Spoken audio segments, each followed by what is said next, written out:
큰 아이를 낳아서 안고 나갔습니다. 동네 할머니가 우리 큰 아이를 보더니 대뜸 하는 말이, 애기 엄마 뭘 잘못 먹었어? 애기 머리가 왜 이렇게 커? 아니, 세상에 그렇게 잘생긴 아들을 보고 첫 마디가 왜 이렇게 머리가 커? 라고 묻는 거예요. 물론 우리 큰아이가 머리가 좀 큽니다. 그래도 뭐 눈이 초롱초롱 한다든지, 뭐 코가 커서 잘생겼다든지, 그런 머리가 커서 공부를 잘하겠다든지, 뭐 이렇게 좀 덕담을 하면 좋지 않아요? 애기 엄마 뭐 잘못 먹었어? 왜 이렇게 머리가 커? 참 그 말을 하시는 할머니가 좀 거시기 했습니다. 그런가 하면 어떤 분은 아들이 골격이 만만치가 않았거든요. 그 골격을 보고는 왔다 그놈 장군감이네, 뭐 이런 좀 센스가 있는 말을 해야죠. 또 외교술이 뛰어나신 분은 왔다 그놈 참 잘생겼다니. 또 눈썰미가 있는 분은 그럼 참 붕어빵이네. 그중 저를 가장 기분 좋게 한 말이 있는데, 그놈 참 붕어빵이네. 이 말이 얼마나 저를 기분 좋게 하는지 말이에요. 며칠 전에 결혼식장에서 제 옆에 아들이 서 있는 모습을 보더니 한 분이 얘기를 했어요. 그 씨는 못 속이겠네. 아빠랑 똑같네. 제가 그 얘기를 듣고 참 기분이 좋았습니다. 저는 그 이야기를 들으면서 생각했어요. 우리 아버지 되신 하나님도 꼭 듣고 싶은 말이 있겠구나. 정말 기분 좋은 말이 있겠구나. 그놈 붕어빵이네. 우리 아버지 하나님도 꼭 그 얘기를 듣고 싶겠다라는 생각을 하게 됐어요. 하나님은 우리를 창조하실 때 하나님의 형상으로 창조했다. 이마고 데이, 하나님을 닮은 존재로 창조하셨다라고 말씀을 하세요. 아예 처음부터 창조할 때 너는 날 닮았어, 그렇게 창조했다는 거예요. 우리는 하나님을 닮은 존재입니다. 그러나 문제가 생겼어요. 하나님의 말씀을 인간이 불순종한 것입니다. 하나님을 떠난 것입니다. 하나님과의 관계가 깨졌어요. 하나님의 형상을 잃어버렸단 말이죠. 하나님 닮고 살아야 되는데 그 닮음을 잊어버렸어요. 그때부터 인간에게 고통이 시작됩니다. 모든 불행이 찾아오죠. 그래서 하나님은 애가 달았어요. 날 닮아 붕어빵으로 살아야 될 인간들이 왜 내 형상을 잃어버리고 저 고통 속에 살아가나? 날 닮아야 되는데 해서 하나님은 너무너무 애가 달아서 어떻게 하면 잃어버린 하나님의 형상을 회복시킬까? 프로젝트를 가동했는데 그 고민 끝에 내린 결론이 무엇입니까? 하나밖에 없는 아들 예수 그리스도를 이 땅에 보내시는 거예요. 그 예수 그리스도를 믿음으로 깨져버린 관계가 회복이 되고 잃어버린 하나님의 형상을 회복하도록 하나님은 아들 예수 그리스도를 우리에게 보내주신 줄로 믿습니다. 우리는 이 사건을 가리켜 성육신이라고 하고 인카네이션이라고 하죠. 하나님이 인간이 되셔서 이 땅에 내려오셨다. 성육신. 하나님이 보내신 그 아들을 믿을 때 깨져버린 하나님과의 관계가 회복되게 하신 줄로 믿습니다. 잃어버린 하나님의 형상이 다시 회복될 줄로 믿습니다. 하나님의 아들, 딸이 되게 하신 거죠. 하나님의 아들, 딸의 신분을 회복시켜 주신 것입니다. 그것을 우리는 구원이라고 말합니다. 그러므로 그 아들을 믿는다는 말은 아들 예수님을 영접하는 것이고, 그 아들 예수님을 영접했다는 말은 예수님을 내 생의 주인으로 모셨다는 말이며, 예수님을 닮아 그 주인 되신 예수님의 인격이 드러나도록 사는 것, 그것이 예수님을 믿는 거예요. 예수님을 믿는다는 말이 뭐냐 하면 예수 그리스도를 믿어 내가 구원을 얻는데 이걸 우리는 중생이라고 합니다. 근데 구원을 이 중생이라고만 생각하니까 늘 문제가 되는 거예요. 믿음을 통한 구원의 완성은 어디까지입니까? 예수 그리스도를 믿어 내가 하나님의 자녀의 신분을 얻는 이 중생의 구원에서부터 출발하여 우리가 성화의 구원에 이르고, 성화가 뭐예요? sanctification, 거룩하게 된단 말이죠. 그리고 영화의 단계에 도달하는 것이 하나님이 우리에게 이루라고 하는 구원의 완성인 줄로 믿습니다. 이게 구원의 완성이란 말이죠. 그러니까 예수님을 믿어서 내가 중생의 체험을 하여 거듭남으로만 구원이 완성되는 게 아니고 이건 출발이에요. 내가 하나님의 자녀로 출발하는 것이고, 그 다음 뭐가 있다고요? 성화, 거룩하게 되는 과정, 거기에 영화, 우리가 영화롭게 되는 거기까지, 그것이 우리의 구원의 완성이다. 아멘. 그러므로 우리가 예수님을 닮는 것을 우리는 거룩이라고 하고요, 성화라고 합니다. 예수님을 닮아 내 안에 예수 그리스도의 인격이 나타나 하나님이 우리를 향해서 야, 너 참 붕어빵이다 라고 말해야 된다는 거죠. 아멘. 너 참 붕어빵이다, 이 말을 하나님께 들려드리기를 축복합니다. 우리를 보고 하시는 말씀이 야, 너 참 붕어빵이야. 우리 하나님이 그 말을 기분 좋아하신다는 거죠. 그러므로 여러분, 오늘 하나님께서는 우리에게 이렇게 말씀하세요. 빌립보서 2장 5절 말씀, 너희 안에 이 마음을 품으라 곧 그리스도 예수의 마음이니. 할렐루야. 예수님의 마음을 품으라 라고 말씀하십니다. 우리가 예수님을 믿었다면 누구의 마음? 예수님의 마음을 갖는 것이 예수님을 믿는 것이다 라는 말씀이죠. 얼마나 놀라운 말씀입니까? 감히 우리가 예수님의 마음을 품을 수 있다라고 말씀을 하세요. 사랑의 또 다른 말은 기대입니다. 사랑하면 기대합니다. 사랑하면 가능성을 접지 않아요. 가능성을 인정하는 것입니다. 우리가 어떻게 예수님의 마음을 가질 수 있을까요? 어떻게 예수님을 닮을 수 있을까요? 어떻게 우리가 작은 예수가 될 수 있을까요? 하나님은 우리를 너무 사랑해서 그 기대를 하고 있다는 거죠. 우리가 자녀들에게 왜 애가 닳습니까? 그건 기대하는 거예요. 이 말은 그를 사랑한다는 말이거든요. 사랑하면 기대합니다. 하나님이 우리를 향하여서 야, 너 예수님의 마음 가질 수 있어. 예수님 닮을 수 있어. 예수님과 같이 너 작은 예수 될 수 있어. 할렐루야. 그렇게 말씀을 하세요. 하나님의 무한한 사랑의 또 다른 표현이죠.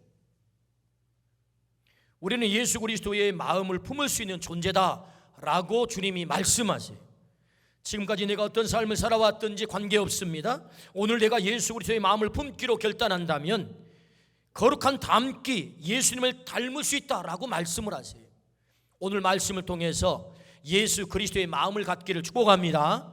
그 마음을 가짐으로 내가 예수님을 닮아 내 안에서 예수 그리스도의 아름다운 모습이 드러나는 것, 그걸 주님이 우리에게 요구하신단 말씀이죠. 그러므로 오늘 말씀을 통해서 예수님을 닮는 거룩한 닮기가 이루어지기를 축복합니다. 성공은 많이 소유함, 높아짐, 좋은 학벌 갖춤, 놀라운 스펙을 갖추는 것이 성공이 아니다.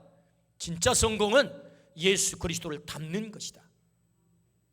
예수님을 닮아 우리 인생에 진짜 성공이 있기를 주의 이름으로 축원합니다. 그렇다면 여러분, 우리가 어떻게 그 예수님을 닮을 수 있을까요? 도대체 예수님의 마음은 어떤 마음입니까? 오늘 빌립보서 2장 6절부터 7절 말씀입니다.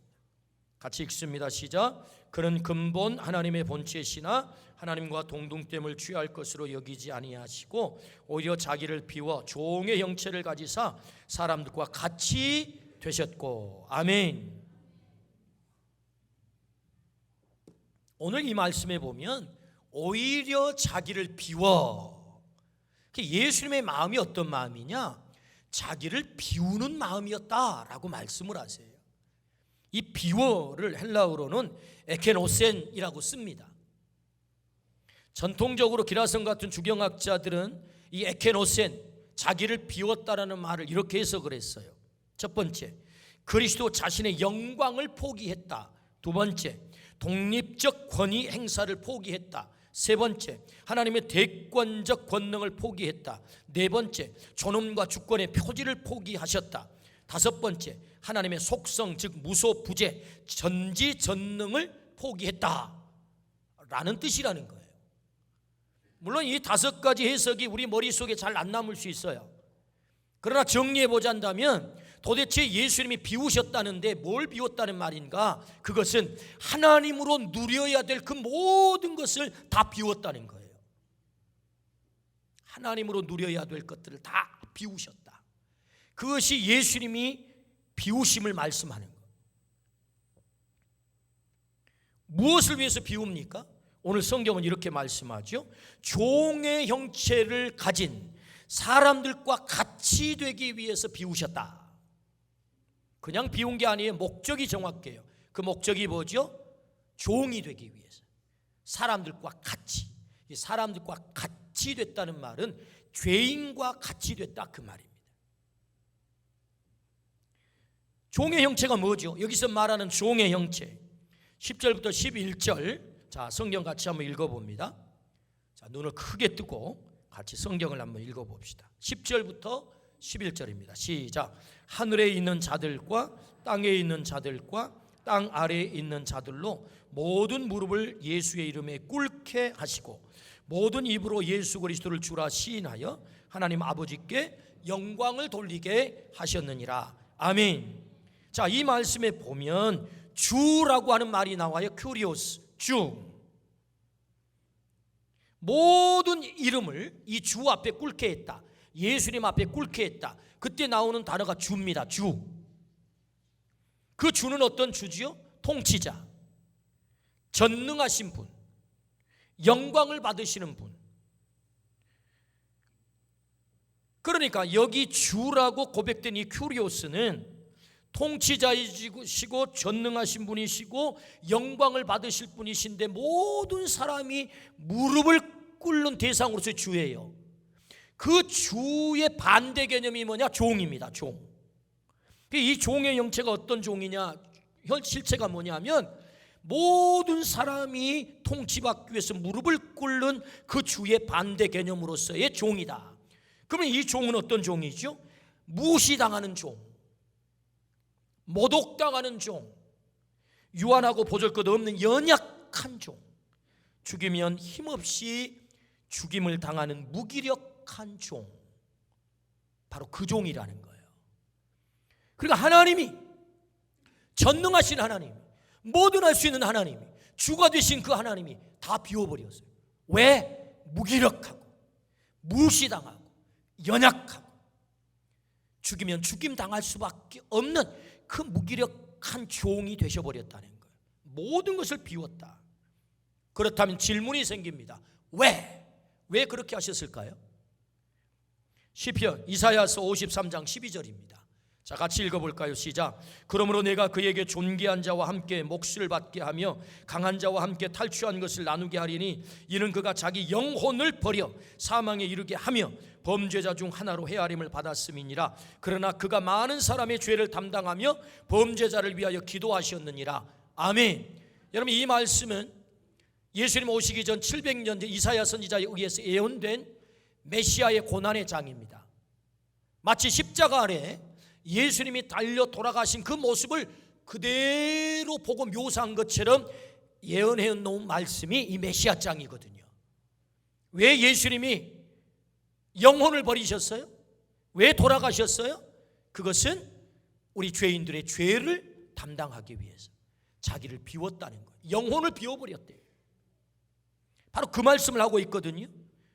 많은 사람의 죄를 담당하기 위해서 종이 되셨다. 마가복음 10장 45절.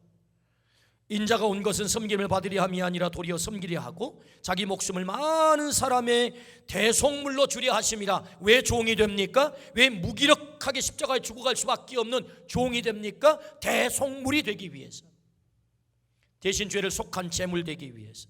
요한복음 1장 29절입니다. 이튿날 요한이 예수께서 자기에게 나오심을 보고 이르되 보라 세상 죄를 지고 가는 하나님의 어린 양이로다. 할렐루야. 왜 종이 됩니까? 세상의 모든 죄를 걸머지고 십자가에 죽기 위해서, 그 어린 양이 되어 죽기 위해서 종이 되셨다라고 말씀을 하시죠. 고린도후서 8장 9절입니다. 고린도후서 8장 9절.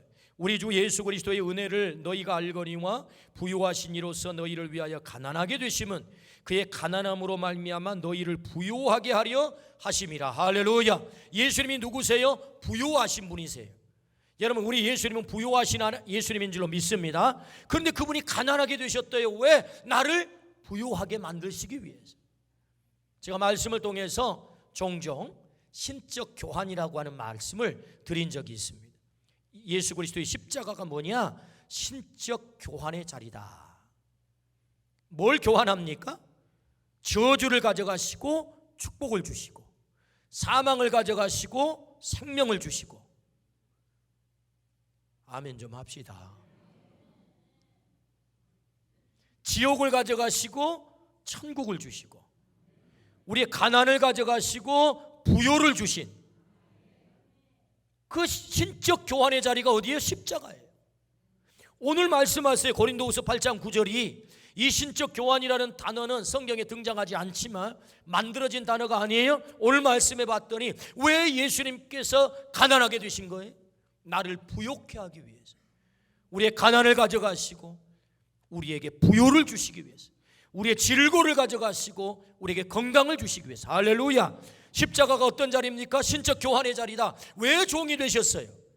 우리의 죄를 가져가시고 우리의 대속물이 되시고, 뿐만 아니라 우리의 가난을 가져가시고 우리에게 부요를 주시기 위해서. 할렐루야. 그렇습니다. 그래서 주님이 이 땅에 종이 되셔서 사람들과 같이 이 땅에 오셨음을 우리에게 말씀하죠. 그러므로 예수님이 종이 되셨습니다. 다 비우셨습니다. 내 죄를 가져가시고 내게 생명을 주시고 내게 부요를 주시고 풍요를 주시기 위해서. 할렐루야. 우리 주님의 비움을 통해서 이 일이 이루어진 거죠. 그러므로 예수님의 마음은 어떤 마음인가요? 비움의 마음이다. 비움의 마음. 주님이 우리에게 말씀하세요. 내가 비웠어, 너도 비워야 되겠어 라는 말씀이거든요. 오늘 우리 모두가 이 예수님의 마음을 갖기를 주의 이름으로 축원합니다. 예수님의 마음은 비우는 마음이다 라는 말씀이죠. 타종교에서도 비움을 강조합니다. 그래서 무념, 무상, 무욕을 강조하죠. 그러나 기독교의 비움은 비움 자체가 목적이 아닙니다. 사람의 심리를 연구해 보면 사람들은 자꾸 비우라고 하는데, 그럼 비우면 비운 채로 있습니까?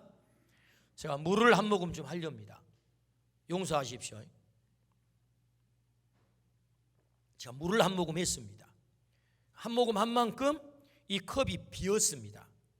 그럼 빈 채로 그냥 있나요? 그렇지 않습니다. 한 모금 물을 마신 순간 이 안에는 뭘로 채워집니까? 공기로 채워집니다.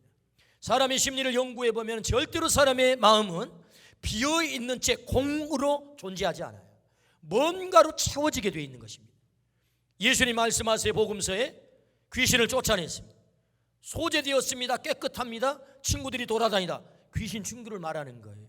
야, 저 집 깨끗하게 소재됐어. 우리 들어가자. 7 귀신이 들어왔다는 거예요. 왜 그 얘기를 하십니까? 우리의 마음의 상태는, 우리의 심리 상태는 비었다고 공으로 존재하는 게 아니에요. 뭔가로 채워지게 되어 있습니다. 그러므로 여러분, 우리 주님께서 비움을 말씀하세요. 이 비움은 그냥 비우는 것이 목적이 아닙니다. 그것은 채우기 위한 비움입니다. 그래서 기독교의 영성을 가리켜 채움의 영상이라고 말합니다. 채움의 영성.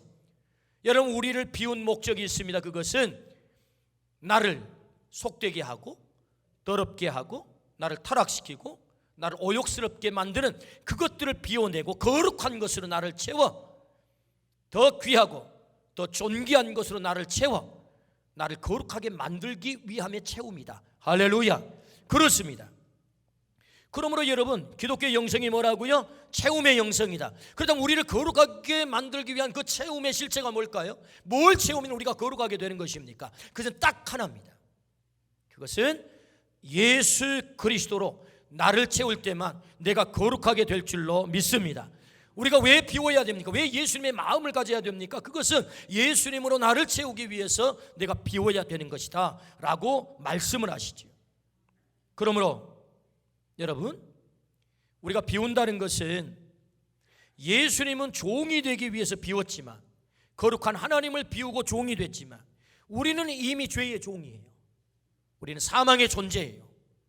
때문에 여러분, 우리가 비워야 될 것은 우리 안에 있는 죄성과 우리 안에 있는 천한 여러분 사망성과 뿐만 아니라 죄의 노예성을 비우는 것, 그것이 우리가 비워야 될 것이고, 그 비운 대신 우리가 채워야 될 것은 거룩하신 예수 그리스도인 줄로 믿습니다. 그분의 거룩하심으로 채울 때만 내가 거룩해질 수 있는 거죠. 그러므로 주님은 말씀하세요. 너 비워야 되겠다. 오늘 우리가 비워내고 예수 그리스도로 채우기를 축복합니다. 마태복음 13장 말씀에 4가지 밭 비유가 나옵니다. 길가, 돌짝밭, 가시덤불, 옥토. 4번째 옥토밭에는 30배, 60배, 100배 열매를 풍성하게 맺혀냈다라고 말씀을 하세요. 그런데 길가, 돌짝, 가시덤불은 열매를 맺을 수 없었다. 이유가 뭐죠? 공통점이 있습니다. 비우지 못한 거예요. 길가와 같은 밭, 비우지 않았습니다. 어떤 걸 비우지 않았지요? 딱딱해요. 자기 신념, 자기 의.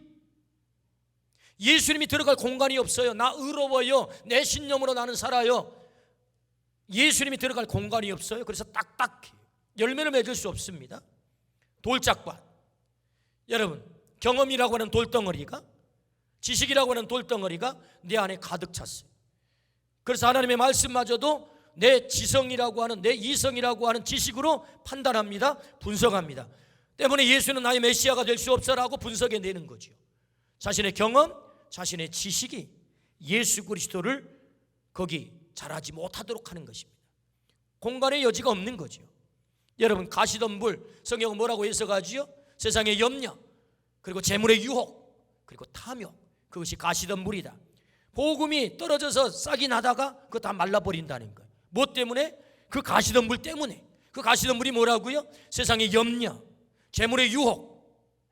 내 안에 그것들이 너무 많아요. 그것들로 너무 가득 차 있어요. 그래서 예수 그리스도가 머무를 공간이 없는 것입니다. 그러므로 열매를 맺을 수 없다라고 말씀을 하세요. 그러므로 여러분, 우리가 비워야 될 것이 무엇입니까? 나의 신념이라고 하는 길가와 같은 밭, 내 의라고 하는 길가와 같은 밭, 내 경험이라고 하는 돌덩어리, 내 지식이라고 하는 돌덩어리, 예수님마저도 내가 판단해버리고 정죄해버리는 내 지성이라고 하는 이 돌덩어리, 그거 비워야 된다는 거죠. 뿐만 아니라 여러분, 우리 안에 세상에 염려가 있어요. 재물의 유혹이 있어요. 탐욕이 있어요. 요거 비우지 않으면 예수 그리스도가 내 안에 자리 잡을 수 없음을 말씀하세요. 여러분, 비우기를 주의 이름으로 축원합니다. 그걸 비울 때 우리가 열매 맺을 수 있다라고 말씀을 하세요. 세상의 염려, 재물의 유혹으로 가득 찬 사람이 있었습니다. 그의 이름은 삭개오. 그는 세무서장이에요. 재산이 많아질수록 그 인생은 공허해졌습니다. 사람들은 그 곁을 떠나갑니다. 존경은 사라지고 모멸만 남았습니다. 사람들은 그를 향해 손가락질합니다. 인생의 의미가 사라진 거죠. 예수님을 보기 위해 그는 나무 위로 올라갔습니다. 나무 위로 올라간 이 행동이 뭐죠? 비우는 거죠. 세무서장이라고 하는 채통도 비웠습니다. 어른이라고 하는 채통도 비웠습니다. 내가 지금까지 붙잡고 내 인생을 책임질 것 같은 그 재물도 비운 것입니다. 나무 위로 올라간 거죠. 예수님이 그의 이름을 불러요. 삭개오야 내려오너라. 그의 집에 모셨습니다. 어디 집에만 모셨겠습니까? 그의 마음속에 예수님을 모신 것입니다. 예수님을 모시고 나자 그의 입에서 바로 튀어나온 말이 무엇입니까? 내 재산의 절반을 가난한 자들에게 주겠습니다. 그리고 토색한 것의 4배를 갚겠나이다. 그의 인생이 바뀐 거예요. 그의 마음을 비워 예수님을 모셔드리니까 비로소 사람이 보이기 시작한 거죠.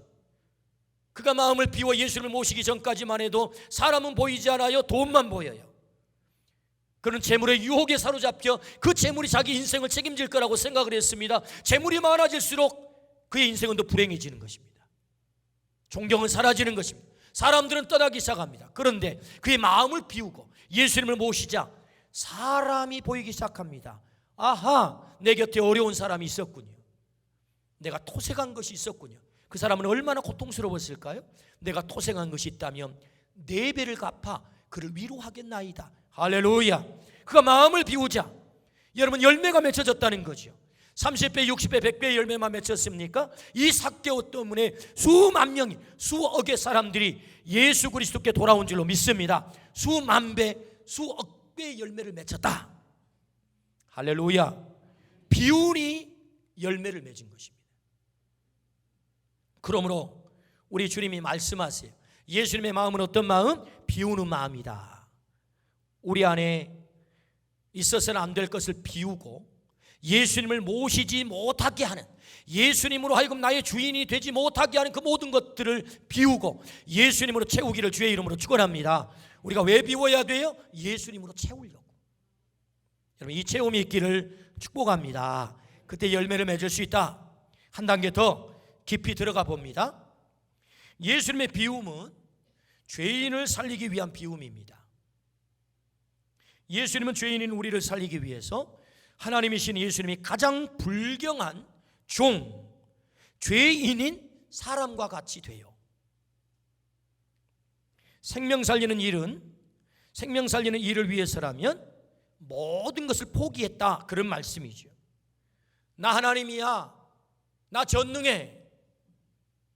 높고 높은 하늘 위에서 그렇게 고고함만을 예수님이 고수했다면 어떻게 죄인인 우리를 구원할 수 있었겠어요? 그가 낮아져 순종하여 십자가까지 종이 되어 내려가지 않았다면 어떻게 우리를 구원할 수 있었겠어요?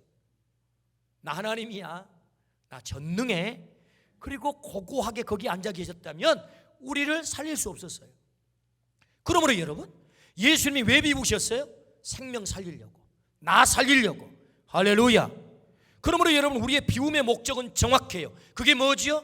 생명 살리기 위해 비우는 것입니다. 생명 살리기 위해서 비우는 것이다.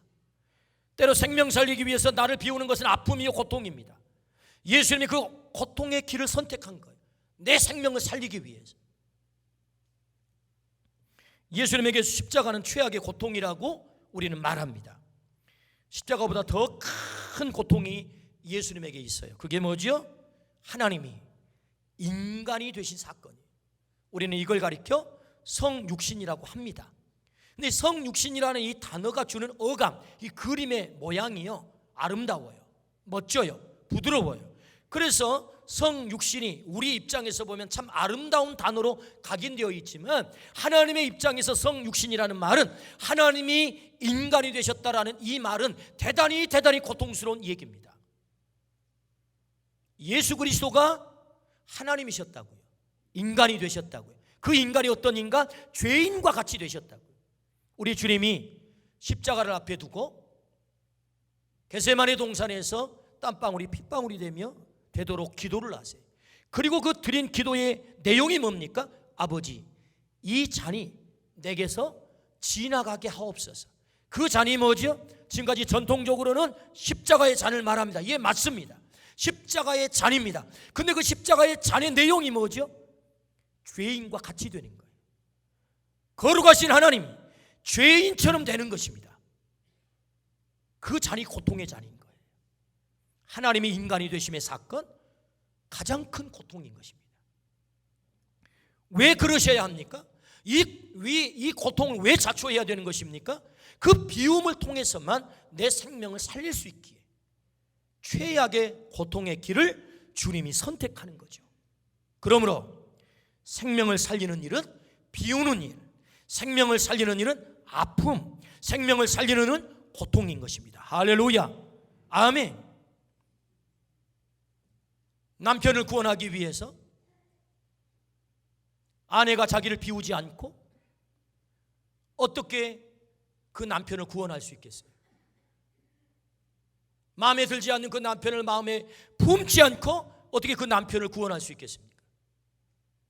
비우는 것은 아픔이고 고통인 것입니다. 그런데 그를 품지 않는, 여러분, 그를 품었다는 것은 비웠다는 것인데 그 비움이 없이 어떻게 구원할 수 있겠냐. 어느 날 목사 아들이 아버지, 하나님 어디 있어요? 저는 그 말을 듣는 순간 제가 사형을 당했습니다. 목사의 아들이 목사에게 목숨을 걸고 증거하는 하나님이 없다고, 예수님이 어디 있느냐라고 저항하며 나오는 그 말은 목사 아버지를 사형시키는 말입니다. 여러분, 그 아들을 향하여 제가 몽둥이를 들고 나가면 이 아이를 구원할 수 있을까요? 이놈아, 네가 목사 아들인데 어떻게 네 입에서 그런 말이 나오냐? 그건 아버지를 사형시키는 얘기인데, 제가 몽둥이를 들고 나가, 그래 니랑 나랑 그럼 호적파자, 그럼 뭐 그 아들을 살릴 수 있겠습니까? 여러분, 제가 입을 꽉 다물었습니다. 그리고 속으로 말했습니다. 아들아, 알 때가 올 거야. 지금은 네가 반항기고 저항기이기 때문에 신앙의 사춘기를 만나 하나님 어디 있어요 아버지라고 말하고 나오겠지만 때가 되면 알게 될 거야. 그리고 저는 눈물을 머금고 기도했을 뿐입니다. 그런데 여러분, 그 아들이 때가 되자 하나님을 아버지로, 예수님을 구주로 고백하고 직장에서 받은 첫 월급을 몽땅 하나님 앞에 드릴 만큼 그의 신앙이 단단해진 것입니다. 할렐루야. 때가 있는 거예요. 때가. 그렇게 비우지 않고 그를 품지 않고 어떻게 생명을 살릴 수 있겠어요? 사랑하는 그 사람을 구원하기 위해서 우리는 비워야 할 것이 있는 것입니다. 나의 비움이 생명을 살릴 수 있다, 나의 포기가 생명을 살릴 수 있다라고 말씀을 하세요. 예수님이 왜 비워요? 내 생명을 살리려고. 저는 어머니를 생각할 때마다 감사한 것이 너무 많습니다. 제 어머니는 결혼 초창기부터 약 30여 년 동안 대단히 고통을 많이 당하셨습니다. 고통을 당하면서도 그런 아버지 구원을 위해 인내하고 참으셨어요. 어머니는 그 아버지와 싸울 권리가 있었어요. 그러나 그 권리를 포기했습니다. 도망갈 권리가 있었습니다. 그래도 포기했습니다. 그리고 눈물로 인내하며 기도했습니다. 마침내 30년이 지난 어느 날 아버지가 예수를 믿게 됐어요. 가족을 고통스럽게 하던 그 아버지에게 놀라운 변화가 찾아온 것입니다. 예수님 잘 믿고 변화된 자상한 아버지를 어머니는 나에게 선물한 거예요. 만약에 어머니가 그 고통의 현장을 도망쳤다고 한다면, 그 권리를 주장하고 포기했다면, 자신을 비우지 않았더라면 저는 그 아버지를 선물로 받을 수가 없었습니다.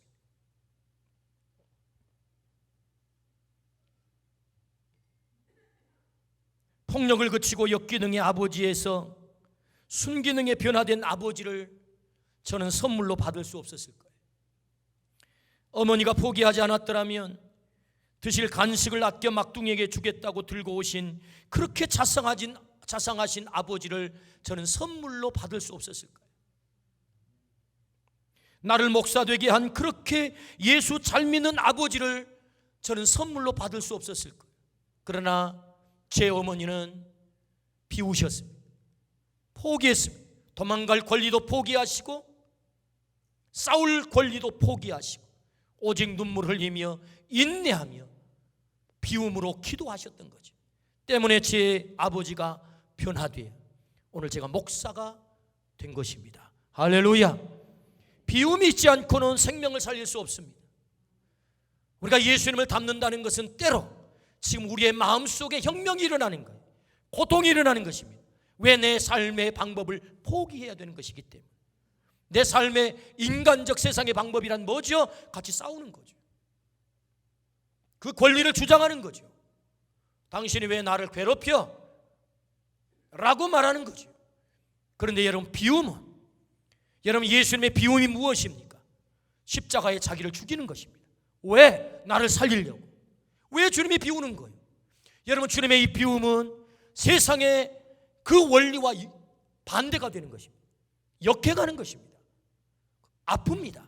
그러나 여러분, 우리의 삶 속에 이 비움의 혁명이 일어날 때만 우리는 생명을 살려내는 줄로 믿습니다. 아멘.